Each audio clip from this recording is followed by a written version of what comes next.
Maka yang keempat syaratnya mengetahui waktunya sholat, atau dia menyangka sholat itu sudah masuk waktunya, baik itu secara ijtihad.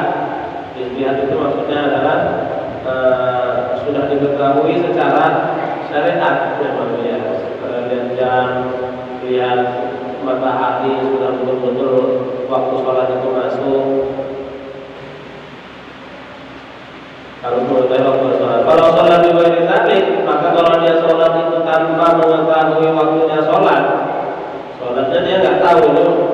Yang mana orang itu nggak tahu waktunya sholat? Niatnya bagaimana? Sementara niat itu harus disebutkan nama sholatnya, sholat fardu zuhur itu. Kalau dia nggak tahu sekarang sholat asar atau zuhur, bagaimana dia niatnya?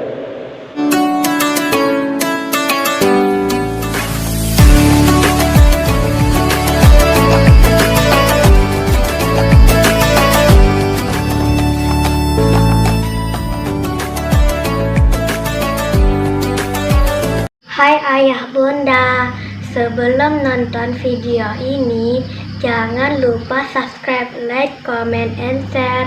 Jangan lupa tekan tombol loncengnya, ceng ceng ceng ceng ceng. Assalamualaikum warahmatullahi wabarakatuh.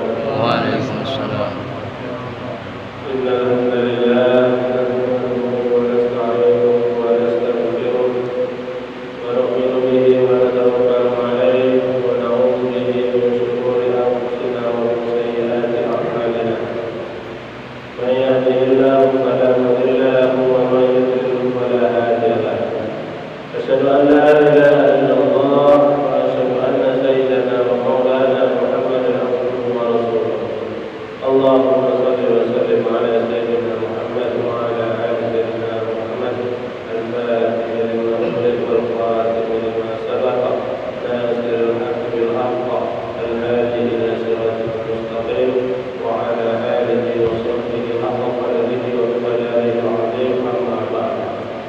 Alhamdulillah, jamaah masail yang dimuliakan Allah Subhanahu wa taala, kita bersyukur kepada Allah Subhanahu wa taala karena pada kesempatan malam ini kita masih diberikan kekuatan, kesehatan untuk bisa duduk di dalam majelis yang mulia.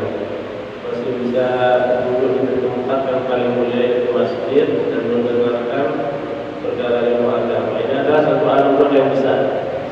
Maka kita syukuri yang sebesar-besarnya. Alhamdulillah. Kemudian hadirin jamaah yang dirahmati Allah Subhanahu wa taala, kita melanjutkan bab sebelumnya, yang mana pada kesempatan sebelum pada pertemuan sebelumnya itu kita telah membahas mengenai sholat sunnah, macam-macam sholat sunnah, sholat duha, sholat rawatib, sholat witir, sholat istisqa dan lain-lain. Maka pada kesempatan malam ini kita melanjutkan bab tersebut. Bab sholat sunnah telah selesai. Maka malam ini kita membahas mengenai syarat-syarat sahnya sholat, syarat-syarat yang harus dikerjakan sebelum melaksanakan sholat. Dan perkara-perkara ini menjadi syarat sahnya sholat. Sholat tidak bisa sah kecuali dengan kita menunaikan syarat-syarat yang akan disebutkan nanti. Bismillahirrahmanirrahim. Faslun wa syara'itu sholati qabla dukhuli fiha khamsatu asya'. Pasal menerangkan tentang syarat-syaratnya sholat sebelum masuknya waktu sholat, sebelum melaksanakan sholat, sebelum sholat itu sendiri. Jadi syarat-syarat yang dimaksud ini adalah syarat-syarat yang harus dikerjakan sebelum menunaikan sholat. Syarat-syarat yang harus dikerjakan sebelum kita melaksanakan sholat itu. bukan termasuk bagian dari sholat itu. Wa syurutu jam'u syartin wa huwa lughatan al-alamat. Syarat lafaz syurut dengan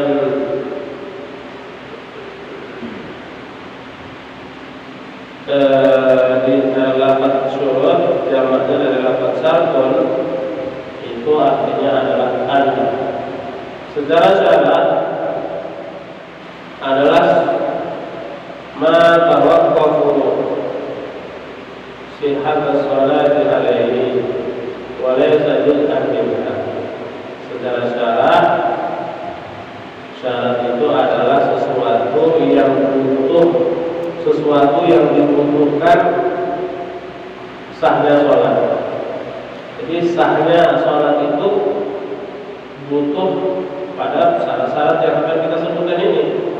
Tanpa syarat-syarat tersebut maka sholat kita tidak sah. Dan perkara ini, syarat-syarat ini bukan termasuk dari sholat itu. Syarat-syarat ini bukan termasuk bagian dari sholat. Maksudnya dia tidak terdapat di dalam pelaksanaan sholat itu. Dia dikerjakan sebelum menunaikan sholat tersebut. Wa kharaja bi hadzal qaidi ar-ruknu fa innahu juz'un min as-sholati. Kecuali dalam masalah rukun. Kalau rukun sholat itu dia termasuk bagian dari sholat. Karena rukunnya sholat itu membaca Fatihah. Membaca Fatihah itu kan berada di dalam sholat itu sendiri. Nah, jadi itulah yang dimaksud bagian dari sholat. Kalau rukun itu dia termasuk dari bagian sholat. Tetapi kalau syarat dia tidak termasuk bagian dari sholat itu. Dia dikerjakan sebelum menunaikan sholat tersebut. Dia dikerjakan di luar sholat, bukan di dalam sholat. Kalau rukun dikerjakan di dalam sholat. Perbedaannya syarat dengan rukun. Asy-syartul awwali taharatul a'dha'i min al-hadatsil asghari wal akbari indal qudrah. Syarat yang pertama yaitu sucinya anggota badan dari hadas kecil maupun hadas besar bagi orang yang mampu melakukannya. Jadi di antara syaratnya sebelum melakukan sholat itu supaya sholat kita sah, yaitu badan kita harus suci dari hadas baik itu kecil maupun hadas besar. Hadas kecil yaitu ya dalam keadaan sudah batal, tidak wudu, tidak batal wudunya sudah tidak ada, sudah batal wudunya. Hadas besar kita dalam keadaan wudu. Maka dalam keadaan ini hadas kecil hadas besar kita tidak boleh melakukan sholat kecuali kita sudah bersuci dari hadas kecil dan besar. Itu syarat yang pertama. Bagi orang yang mampu melakukannya. Berarti ada orang yang tidak melakukan, berarti ada orang yang tidak mampu melakukan syarat yang pertama ini. Karena di sini dikatakan indal qudrati bagi yang mampu. Berarti ada yang tidak mampu. Siapa yang tidak mampu untuk membersihkan dirinya dari hadas kecil dan besar? Amma faqidut tahuraini fa salatu sahihatun ma'a wujubil i'adati alaihi. Adapun faqidut tahurain, orang yang tidak mampu bersuci. Orang yang tidak mampu bersuci itu yaitu disebabkan sesuatu hal karena mungkin dia berada di situasi atau kondisi yang tidak memungkinkan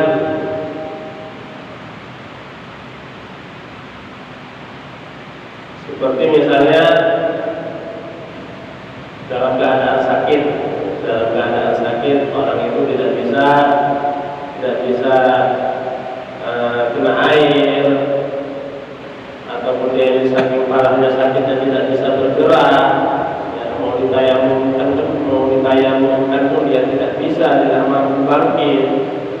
maka ini termasuk orang yang baginul qur'an, orang yang terhalang untuk bersuci, tidak mampu bersuci.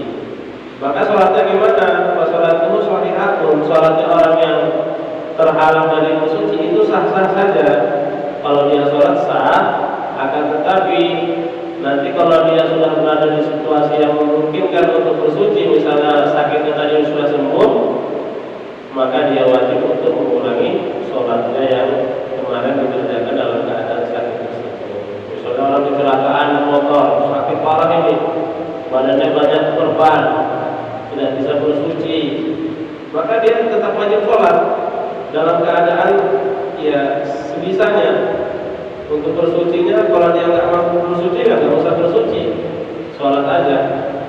Nah, tetapi nanti ketika dia dalam keadaan sudah sembuh, dalam kondisi yang sudah sehat, maka dia wajib mengulangi sholatnya lagi.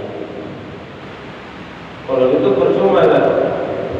Orang disuruh ulangi lagi kok, meninggalkan sholat aja, ya tidak sama saja. Sholatnya dari disahkan menunjukkan dia sudah mendapatkan pahala dibandingkan orang yang melalaikan sholatnya, melewatkan sholat begitu saja. Tentu tidak sama. Wa taharatun najisi, wa taharatun najisi, dan suci dari najis. Jadi suci dari hadas kan, sekarang suci dari najis. Alladzi la yu'fa anhu fi thawbin wa badanin wa makanin, yaitu najis yang tidak bisa dimaafkan, dan najis yang berada di pakaian, di badan, dan di tempat kita sholat. Jadi suci dari najis, suci dari ini masih syarat yang pertama, suci dibagi dua lagi nih. Suci dari hadas, suci dari najis. Ini suci dari najis. Suci dari najis ini tempatnya kita sholat itu harus suci dari najis, tidak ada taiknya, tidak ada darah, pokoknya benar-benar najis lah. Tempat pakaian kita harus suci dari najis, tidak bekas kencing anaknya, tidak terkena darah, dan lain-lain sebagainya. Kemudian badan kita pun harus suci dari najis, tidak ada najis yang menempel di badan kita.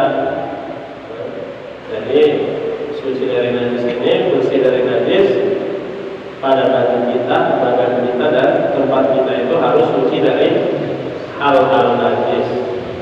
Ini syarat yang pertama. Ya. Syarat pertama melakukan sholat, sahnya sholat, yang pertama yaitu suci dari hadas dan suci dari najis. Itu yang pertama. Yang kedua, adzani satrul launi al-awrati indal qudrati. Kemudian yang kedua yaitu syarat yang kedua menutup warnanya aurat, menutup aurat. Jadi jika kita hendak menunaikan sholat, maka wajib kita tutup aurat kita supaya sholat kita sah. Bagi yang mampu juga itu, bagi yang mampu. Walau kana syakhsun khaliyan fi dhulmatin fa in ajaza an satriha shalla 'ariyan. Apabila ada seseorang dalam keadaan sepi, sholat dalam keadaan sepi, dia berada di sepi-sepian dan di dalam kegelapan, kemudian dia ini tidak mampu untuk menutup aurat, mungkin bajunya nggak lengkap, bajunya habis atau nggak punya baju. Sholat harian, maka dia boleh sholat dalam keadaan tidak memakai baju, dalam keadaan auratnya terbuka. Tapi syaratnya harus dalam kegelapan, dalam suasana yang gelap dan sepi, tidak ada orang yang melihat, dan dia pun melihat auratnya sendiri tidak bisa karena gelapnya itu. Maka dia boleh sholat dalam keadaan tidak memakai baju. Wala yu'minu biruku'i wa sujudi bal yutimmu haqquhuma wala ihadata alaih. dan ketika dia rukuk dan sujud itu tidak harus dengan isyarat, melainkan dia ini harus menyempurnakan rukuk dan sujudnya, dan dia tidak wajib mengulangi sholatnya lagi. Jadi orang yang sholat tadi dalam keadaan telanjang di kegelapan, sunyi, nggak ada orang, sholatnya sah, dan rukuk sujudnya nggak harus pakai isyarat. Dia rukuk betulan seperti orang normal itu, sujudnya pun seperti itu juga, dan dia tidak wajib mengulangi sholatnya lagi. Tidak wajib mengulangi sholatnya. Wa yakunu satrul awrati bi libasin dhahirin wa yajibu satruha aidan fi ghairi salati 'anil nasi wa fil khalwati illa lihajatin min al-tisari wa nahwihi. Kemudian menutup aurat tadi itu menutupnya dengan menggunakan baju yang suci. Menutup aurat tadi kan syarat yang kedua menutup aurat. Menutup auratnya itu harus menggunakan baju yang suci. Dan juga wajib menutup aurat di luar waktu sholat. Di luar waktu sholat pun kita wajib menutup aurat dari pandangan manusia. Kemudian juga wajib menutupi aurat ketika dalam keadaan sunyi, sendirian pun kita masih diwajibkan menutup aurat, kecuali ada hajat, misalnya kita mandi dan lain sebagainya, tidak apa-apa menutup aurat. Jadi menutup aurat itu tidak harus di dalam sholat saja, tidak harus di dalam sholat saja. Di luar sholat pun kita wajib menutup aurat. Aurat laki-laki beda surah wa rukbah, antara pusat dan laki-laki. Maka kalau ada laki-laki pakai celana pendek di depan umum, berarti dosa nggak itu? Dosa? Dosa. Maka kita sudah tahu ilmunya. Kita kalau melihat orang seperti itu boleh disampaikan ilmunya, Pak. Silakannya besok Anda wadah. Karena siapa tahu dia belum tahu, maka kita kasih tahu. Begitu juga wanita, nanti akan disebutkan setelahnya mengenai aurat. Jadi di luar sholat pun kita wajib hukumnya menutup aurat. Jangankan di luar sholat yang di depan umum, jadi itu wajib. Di depan umum kita menutup aurat itu hukumnya wajib. Di tempat sepi-sepi itu kita masih diwajibkan untuk menutup aurat. Misalnya kita di dalam rumah, tetap kita diperintahkan, diwajibkan untuk menutup aurat, kecuali ada hajat. Misalnya mau mandi, ya kan, pakai celana pendek atau katoan, apa. Tapi sebagai ulama mengatakan kalau telanjang itu makruh, mandi dalam keadaan telanjang itu makruh.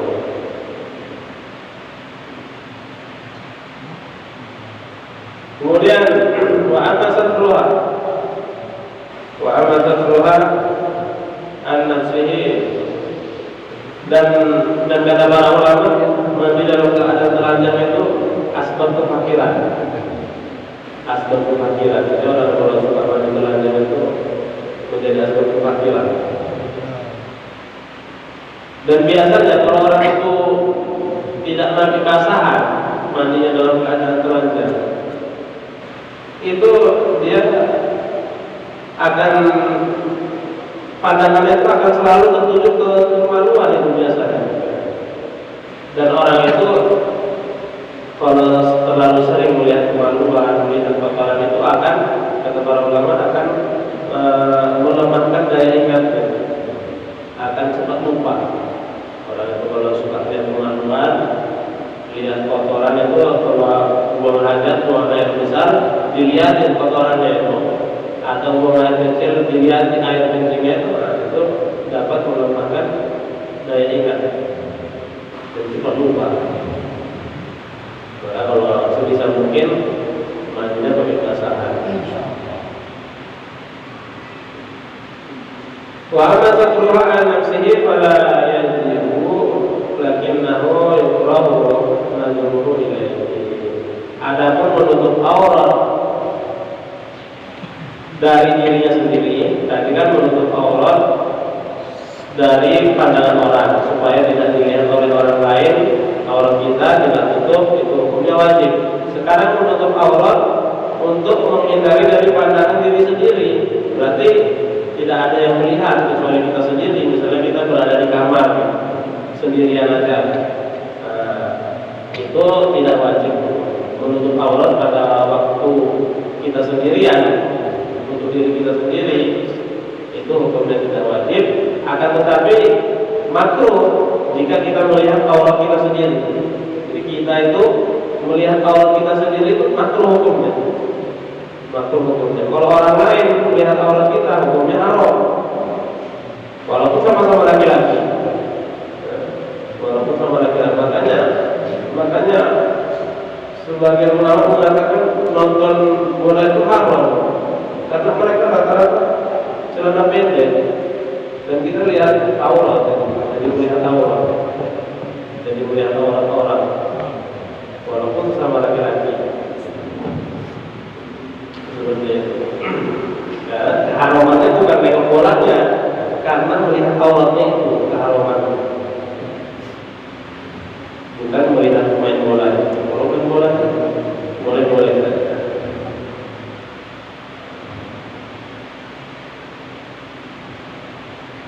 Jadi menutup aurat dalam keadaan kita sendiri, menutup aurat itu untuk diri kita sendiri. Berarti kita di dalam ruangan sendirian misalnya gitu. Itu nggak wajib menutupnya. Akan tetapi kalau kita lihat sendiri aurat kita, hukumnya makruh. Wa auratul zakari ma baina surratihi wa rukbatihi.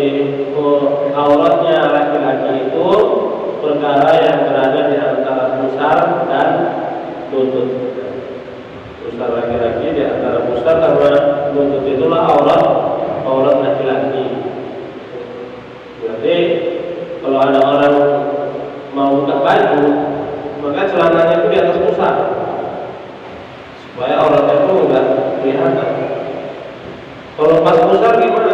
Ya nggak apa-apa, pusarnya itu batasannya, di bawah pusar itu udah aurat. Kalau kita pas-pasan pusar akan lebih dominan, lebih mudah gitu. Aurat itu akan lebih mudah nampak, maka dilebihkan.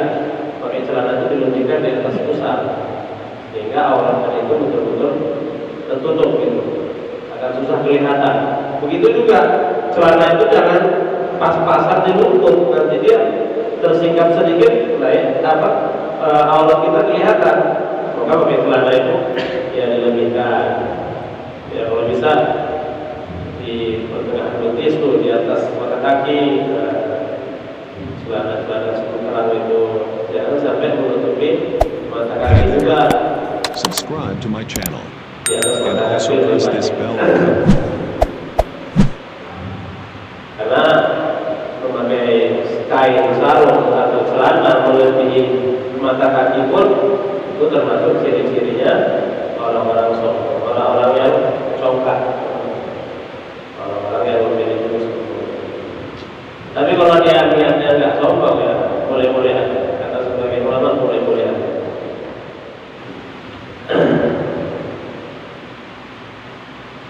Jadi auratnya laki-laki di antara pusar dan lututnya. Wakadal amatu, begitu juga budak perempuan. Budak perempuan itu auratnya itu sama kayak laki-laki, antara pusar dan lutut. Budak perempuan itu.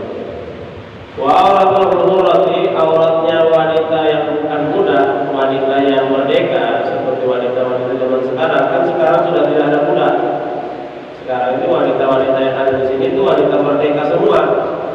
Auratnya di mana itu batasannya? Yaitu auratul mar'ati fi sholati masih wa majliha wa kaffaiha. Auratnya wanita yang merdeka di dalam sholat semuanya, semua badan kecuali wajah dan telapak tangannya.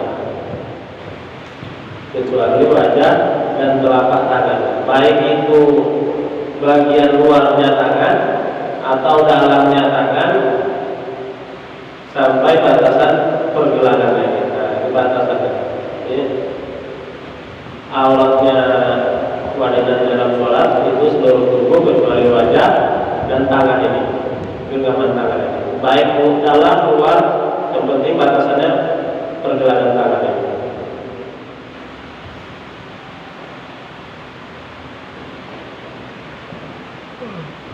Amma auratul mar'ati kharija sholati fa jami'u badaniha wa auratuha fil khalwati kadzakari. Adapun auratnya perempuan merdeka, bukan budak, ketika dia berada di luar sholat, maka auratnya itu seluruh badannya. Jadi semua wanita itu, wanita-wanita sekarang, wanita yang bukan budak, itu auratnya seluruh tubuh,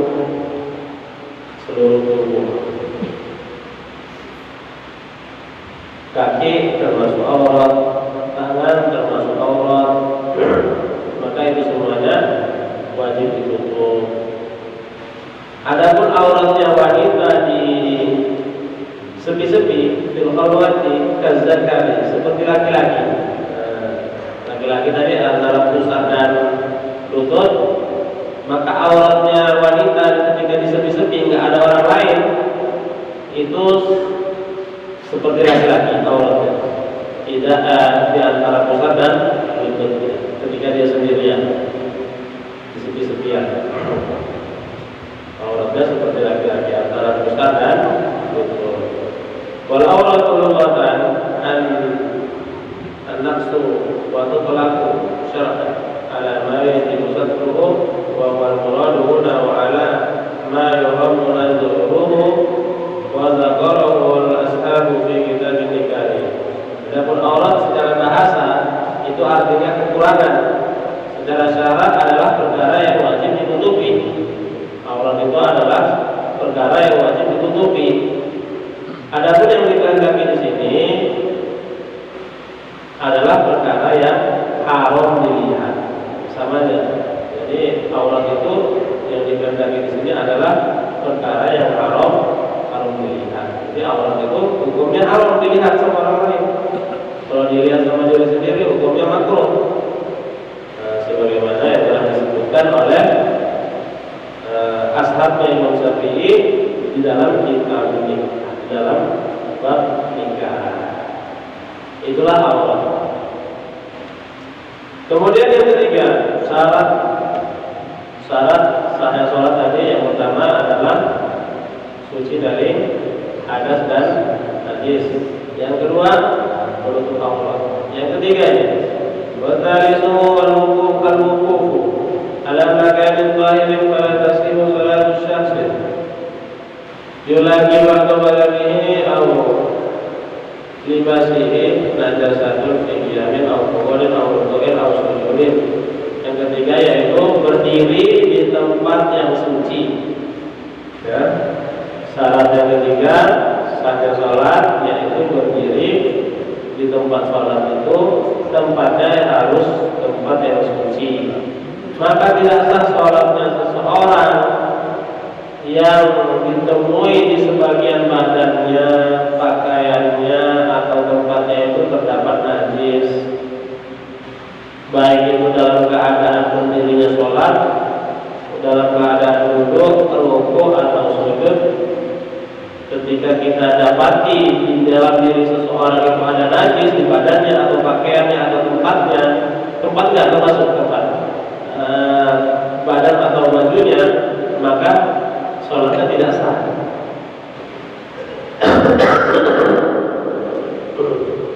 Misalnya lagi sholat,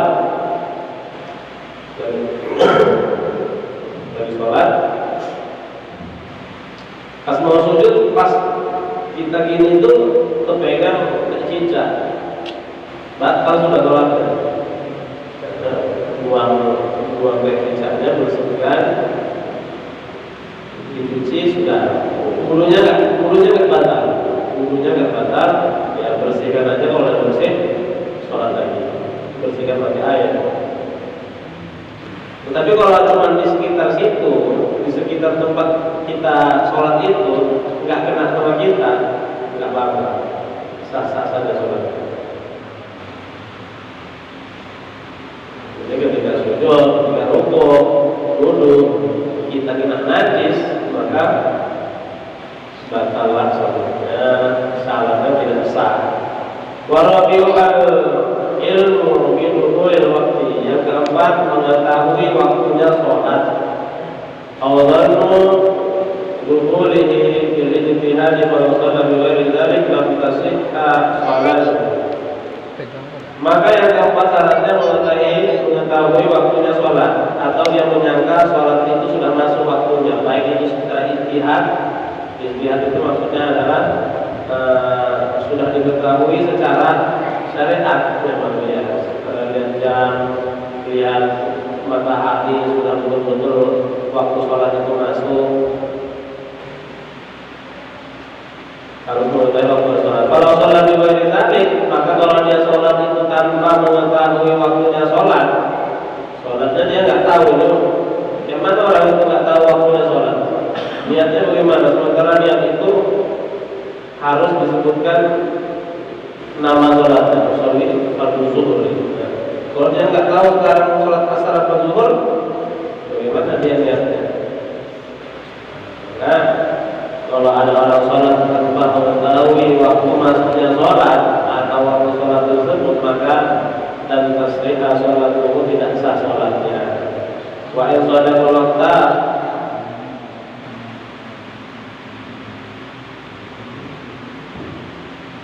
walaupun waktu sholatnya itu betul.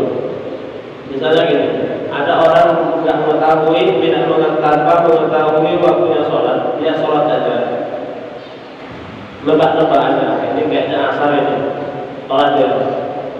Maka orang seperti ini sholatnya tidak sah, walaupun sebenarnya betul itu. Walaupun sebenarnya waktunya sholat asar itu betul sudah masuk waktu asar, tetapi dia tidak sah karena dia tidak mengetahui waktunya sholat. Dia nebak-nebak aja, tidak masuk itu. Sholat aja itu nggak sah itu. Yang terakhir, yang kelima, walaupun itu istiqbalul kiblati al-ka'bati, yaitu yang kelima syaratnya menghadap kiblat. Maka nggak sah sholat seseorang itu jika dia tidak menghadap kiblat. Menghadap kiblat yaitu menghadap Ka'bah. Dinamakan kiblat karena orang sholat itu menghadap ke arah kiblat itu, menghadap ke arah Ka'bah. Makanya dinamakan kiblat. Karena orang-orang pada menghadap ke sana. Wa ka'batan lirtifaiha wa istiqbaluha bisadri syartun liman qadara alaihi. Kemudian dinamakan Ka'bah karena ketinggiannya. Dinamakan Ka'bah itu karena Ka'bah itu tinggi. Kemudian menghadap, yang dimaksud menghadap kiblat itu dada kita itu harus menghadap Ka'bah. Dada kita itu harus menghadap Ka'bah, bukan badan kita. Kalau badannya bengkok, tapi pandangannya aja yang lurus ke arah Ka'bah, tidak masuk kategori menghadap kiblat. Jadi menghadap kiblat itu yang dimaksud badannya itu menghadap, badan kita yang menghadap. Makanya secara hukum kalau orang itu sholat noleh ini, mungkin ada ajar gitu, biar noleh gitu, tidak batal sholatnya, masih sah aja. Tapi kalau badannya sudah menoleh, sholatnya batal. Makanya kalau salam itu nggak usah terlalu noleh ke belakang, Pak. Assalamualaikum warahmatullahi wabarakatuh. Itu bukan noleh namanya, menghadap makmum yang belakang, ya kan? Jadi kalau salam, sekiranya dalam kita pikir itu, sekiranya pipi kita ini sudah dapat dilihat oleh makmum yang di belakang. Assalamualaikum warahmatullahi wabarakatuh. Kayak gini aja sudah, pipi kita udah nampak. Dan pipi kita udah nampak sama orang belakang, sudah cukup. Nggak perlu badan kita sampai menoleh, berpaling dari arah kiblat. Jangan sampai berpaling dari arah kiblat. Jadi itulah yang dimaksud menghadap kiblat. Yang dimaksud menghadap kiblat adalah badan kita itu pas menghadap ke arah kiblat.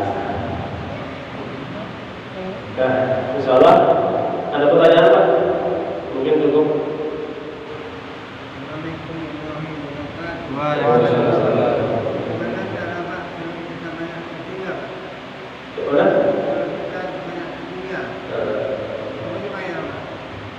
Bayar ya? Bayarnya di kodok. Setiap waktu sholat. Hah? Setiap waktu sholat. Boleh setiap waktu sholat, boleh di luar waktu sholat pun boleh. Untuk mengkodok sholat itu hukumnya waktunya bebas. Waktunya bebas. Adapun biasanya orang itu setiap waktu sholat, misalnya dia mau mengkodok sholat zuhur setelah waktu zuhur, itu untuk mempermudah ngitungnya aja mungkin. Adapun waktunya terserah. Dalam waktu zuhur itu bapak kodok 5 waktu pun boleh. Boleh aja. Kita kodok langsung 3 hari. Mungkin lagi semangat saya sekali kodok ini untuk sholat selama 3 hari. Boleh aja. Boleh aja. Gerakannya sama, cuman bedanya kodokan adaan itu diganti dengan kodokan. Sholat fardhu zuhri 4 rakaatin mustaqbilal qiblati. Nah, kalau sholat yang sekarang namanya adaan. Kalau kodokan lillahi ta'ala. Itu aja perbedaan. Ada pergerakannya sama semuanya. Jadi mana? Jadi Pak mengenai wanita kalau sholat hanya di luar dari asal Di luar sholat. luar sholat aku di awalnya semuanya maksudnya kadar apa Oh, itu ada khilaf di antara para ulama. Sebagian ulama mengatakan cadar itu wajib. Sebagian ulama mengatakan cadar itu nggak wajib. Yang wajib itu pakai jilbab. Yang wajib itu pakai jilbab. Kalau nggak pakai cadar nggak dosa. Tapi kalau nggak pakai jilbab sudah jelas berdosa karena hukumnya wajib. Jadi yang wajib itu jilbab. Sepakat para ulama itu nggak ada khilaf. Kalau jilbab itu nggak ada khilaf. Tapi kalau cadar ini ada ulama yang mengatakan wajib, ada yang mengatakan tidak wajib, sunnah. Ada lagi Pak? Seperti itu Pak? Yang menurut tadi. Tetapi yang lainnya Pak, yang lainnya karena sekarang ini banyak orang itu terkadang memakai jilbab, tetapi jilbabnya kecil sehingga ujung rambutnya masih kelihatan, ya kan? Bentuk tubuhnya masih nampak, bentuk tubuhnya bukan warna kulitnya, bentuk tubuhnya masih nampak. Atau karena orang itu pakai jilbab, celananya ketat, tidak pakai kaos kaki, kan kaki itu aurat. Nah, karena masih banyak di kalangan perempuan itu belum memperhatikan itu gitu. Mungkin dia jilbab sudah, apalagi kalau kita lihat di sekitar Siak dan sekitarnya inilah kan, ini rata-rata wanita rata-rata berjilbab. Jarang sekali kita temukan wanita tidak berjilbab, tapi yaitu berjilbab tapi masih rambutnya nampak sedikit di ujungnya, ya kan? Apalagi yang masih muda-muda ya kan. Kalau yang udah ibu ya rata-rata jilbabnya besar. Yang masih muda-mudi itu, yang masih muda-muda itu kadang-kadang masih kecil-kecil jilbabnya, rambut kadang-kadang terlihat. Atau dia memakai pakaian yang ketat sehingga itu pun dapat menimbulkan fitnah. Jadi dia jilbab itu wajib. Tapi kalau udah pakai jilbab gimana? Udah pakai jilbab tapi rambutnya masih nampak gimana? Dosa nggak? Dosa nggak kira-kira? Dan berdosa ya kan? Karena rambut itu sendiri kan aurat, perkara yang harus ditutupi. Dan kita kalau melihatnya berdosa. Ada lagi Pak? Mengenai najis tadi Ustaz. Najis ini kan yang darah tadi kan. Kita nggak tahu waktu sholat, kita nggak tahu bahwa itu ada darah di kain kita. Kita tahunya setelah setengah jam atau mau mandi maghrib, kita kan tahu ada darah di kain kita. Itu itu sholatnya apakah batal atau enggak? Kita nggak tahu darah itu. Sholatnya yang tadi itu sah, perlu wajib diulangi. Kita wajib diulangi. Kita tahu ini kan udah mau mandi maghrib kan, sebentar lagi sholat asar kan. Sama halnya seperti orang itu, ya itu tadi najis juga memang.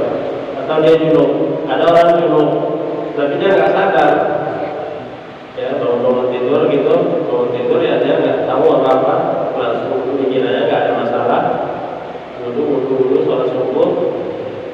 Tiba-tiba setelah sholat zuhur dia belum tahu. Setelah sholat zuhur dia baru melihat ternyata di sininya ada mani. Maka hukumnya dia ulangi sholatnya. Sholat yang berdekatan dengan tahunya dia itu, yaitu sholat zuhurnya itu. Karena dia tahunya kan setelah zuhur lagi. Apakah darah itu termasuk najis, Ustaz? Darah. Ya. Darah manusia. Ya. Darah manusia yang keluar dari dirinya seseorang karena suatu penyakit, darahnya najis, tapi dimakruh. Seperti misalnya darah jerawat, darah itu tetap najis tapi dimakruh. Darah yang keluar dari diri seseorang itu, dirinya sendiri, darah jamur pun makruh. Kalau yang berada di pakaian kita, di badan kita, misalnya tadi nggak sengaja ada nyamuk kenyang kan, tetap najis tapi dimakruh.